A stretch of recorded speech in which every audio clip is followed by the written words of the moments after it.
প্রিয় দর্শক, সাজ্জাদ কাদিরের প্রীতি এবং শুভেচ্ছা নিন। এই মুহূর্তে আপনাদের সামনে কথা বলতে এসেছি পাক ভারত সংঘর্ষ বিরতির মধ্যেই কি শুরু হলো কূটনৈতিক যুদ্ধ, এই প্রসঙ্গটি নিয়ে কথা বলবো।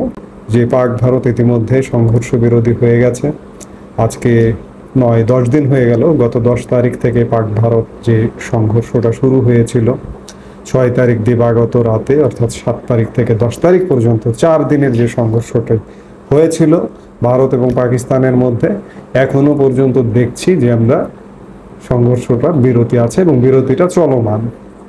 এটির চূড়ান্ত পরিণতি কি হবে এটি বলা কঠিন, তবে আমরা দেখতে পাচ্ছি ইতিমধ্যে কূটনৈতিক যুদ্ধটা শুরু হয়ে গেছে। ভারত এবং পাকিস্তান দু দেশই ইতিমধ্যে কূটনৈতিকভাবে নিজেদের পক্ষে, নিজেদের সমর্থনে প্রচারণার জন্য পৃথিবীর বিভিন্ন দেশ সফরে তাদের প্রতিনিধি পাঠাচ্ছেন। এর মধ্যে খুব গুরুত্বপূর্ণ দুটি বিষয় হচ্ছে দু দেশের পররাষ্ট্রমন্ত্রী পর্যায়ে। এস জয়শঙ্কর, ভারতের পররাষ্ট্রমন্ত্রী, তিনিও আজকে ইউরোপ সফরে গেছেন, ইউরোপের 3টি দেশে। এবং পাক পররাষ্ট্রমন্ত্রী এবং উপপ্রধানমন্ত্রী ইসহাক দার আজকে পাকিস্তানের অত্যন্ত বন্ধু রাষ্ট্র, যার অস্ত্রের উপর নির্ভর করে পাকিস্তান যুদ্ধ করে, সেই চীন সফরে গেছেন ইসহাক দার। এই পরিস্থিতিতে এই চীন সফরে গিয়ে চীনের বিদেশমন্ত্রী ইয়াং ইর সঙ্গে বৈঠক করবেন। এছাড়া তালেবান বিদেশমন্ত্রী আমির খান মুত্তাকির সঙ্গেও বৈঠকে বসতে পারেন ইসহাক ও ওয়াং। উল্লেখ্য, ভারত পাক সংঘাতের আবহে বরাবর বন্ধু ইসলামাবাদের পাশে ছিল বেইজিং। এখানে খুব গুরুত্বপূর্ণ একটা বিষয় যে আফগানিস্তানের সাথেও পাক পররাষ্ট্রমন্ত্রী বৈঠক করতে যাচ্ছেন, কারণ এই মুহূর্তে আফগানিস্তান পাকিস্তান সম্পর্কটাও কিন্তু দা কমল। সেই বিচারে ভারতের সাথে আফগানিস্তানের সম্পর্ক ভালো। খবরে যেটি জানা গেছে যে সোমবারই হয়তো ইতিমধ্যে বৈঠকটি হয়েও গেছে, যে পাক বিদেশমন্ত্রী ইসহাক দার এবং চীনের বিদেশমন্ত্রীর সাথে বৈঠক করবেন এবং পরের দিন মঙ্গলবার চীনে পৌঁছাবেন আফগানিস্তানের কার্যকরী বিদেশমন্ত্রী।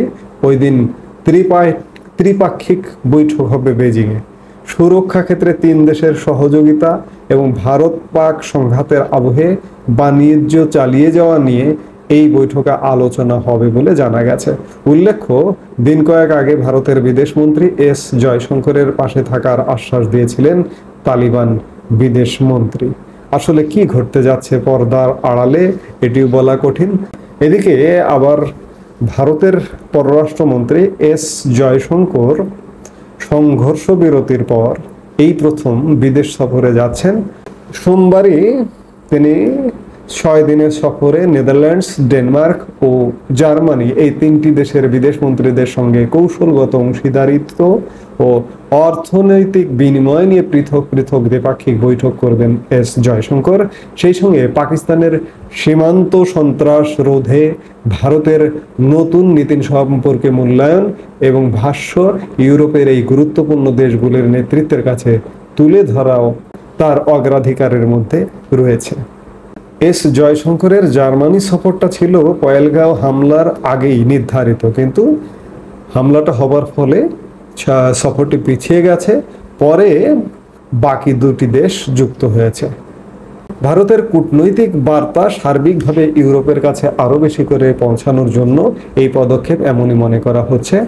ইতিমধ্যে জার্মানিতে নতুন সরকার আসার পরে কোনো ভারতীয় শীর্ষ কর্তার এটি প্রথম সফর। প্রসঙ্গত অপারেশন সিঁদুরের পরে জয়শঙ্কর ফোনে ফ্রান্সের পাশাপাশি জার্মানির বিদেশমন্ত্রীর সঙ্গেও কথা বলেছেন। প্রধানমন্ত্রী নরেন্দ্র মোদীরও এই গত 14 মে নেদারল্যান্ডস, নরওয়ে ও ক্রোয়েশিয়া যাওয়ার কথা ছিল, কিন্তু পাক ভারত সংঘর্ষের আবহে সেই সফরটি বাতিল করা হয়। এই সফরে ডেনমার্কও গুরুত্ব পাবে, কারণ দেশটি এখন জাতিসংঘের নিরাপত্তা পরিষদের অস্থায়ী সদস্য। তো ডেনমার্কের বিদেশমন্ত্রী লার্স লকে রাসমুসেন এর সঙ্গে আগে থেকেই যোগাযোগ করেছেন এস জয়শঙ্কর। তাৎপর্যপূর্ণভাবে রাসমুসেন এখন চীন সফরে এবং তিনি ফিরবেন আগামীকাল মঙ্গলবার। সন্ত্রাসবাদ প্রশ্নে আন্তর্জাতিকভাবে পাকিস্তানকে একঘরে করতে রাসমুসেনের সঙ্গে বৈঠকটিও জরুরি বলে মনে করা হচ্ছে। খুব গুরুত্বপূর্ণ। এস জয়শঙ্কর ইউরোপের 3টি গুরুত্বপূর্ণ দেশ সফর করছেন। আবার এদিকে পাক বিদেশ মন্ত্রী চীনে গেছেন এবং সবচেয়ে আশ্চর্যজনক ব্যাপার, আফগানিস্তানের বিদেশ মন্ত্রী চীনে আসছেন এবং তাদের মধ্যে ত্রিপাক্ষিক বৈঠক হবে। এবং কদিন আগে আফগানিস্তানের পররাষ্ট্রমন্ত্রী ভারতের পক্ষে সমর্থন দিয়েছেন। আসলে কূটনীতি কোন দিকে যেতে যাচ্ছে? কারণ আফগানিস্তানের সাথে পাকিস্তানের সম্পর্ক হাড্ডাহাড্ডি, ভালো না, সীমান্ত সংঘর্ষ লেগে থাকে। আবার ভারতের ইদানিং সাম্প্রতিক বছরগুলোতে ভারত আফগানিস্তানে প্রচুর বিনিয়োগ করেছে, ভারতের বাণিজ্যিক স্বার্থ রয়েছে। আবার পাকিস্তানের সাথে সম্পর্ক নষ্ট হবার কারণে স্থলপথে আফগানিস্তানে যে রপ্তানি হতো ভারতের পণ্য কিংবা আফগানিস্তান থেকে ভারতে যে আসতো সেটিও বন্ধ হয়ে গেছে। সবকিছু মিলিয়ে এখন এই সফরগুলো অবশ্যই গুরুত্বপূর্ণ। সরাসরি সংঘর্ষ বিরতি চলছে। এই বিরতির আবহে কূটনীতি পাক ভারত সম্পর্ককে আসলে কোন দিকে নিয়ে যায়? পাক ভারত সম্পর্ক কিন্তু এখনো টানাপোড়েনের মধ্যে আছে।